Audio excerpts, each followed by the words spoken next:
कहने को तो मैं छोटी बहू हूं, मेरठ के उपाध्याय खानदान की, लेकिन कहलाती बड़ी हूं।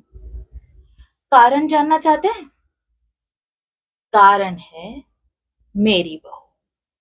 क्योंकि मेरी बहू ने इस घर को, इस खानदान को वारिस दिया।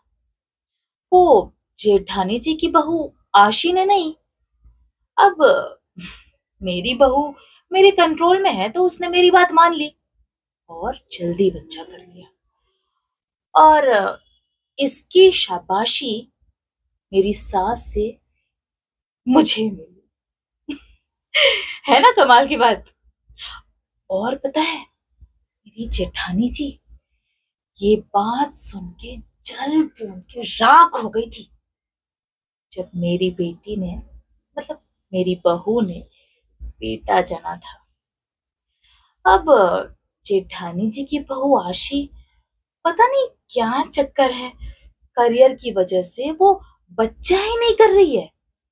अब एक बात बताओ, क्या वो ये बात नहीं जानती कि एक उम्र के बाद औरत के शरीर में बच्चा नहीं ठहरता, नहीं रुकता?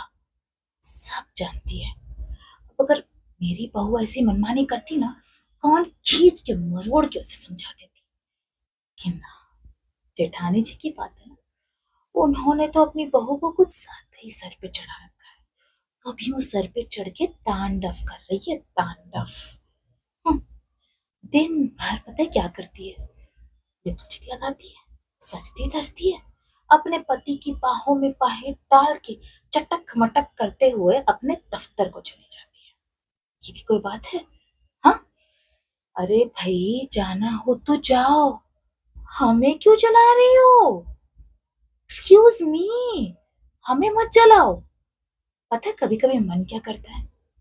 मन करता है जब गहरी नींद में सो रही हो ना, तब अपने ऊपर कंबल डालूं, उसके पास जाऊं और उससे जोर से चुमटी काट के वहां से निकल के भाग जाऊं।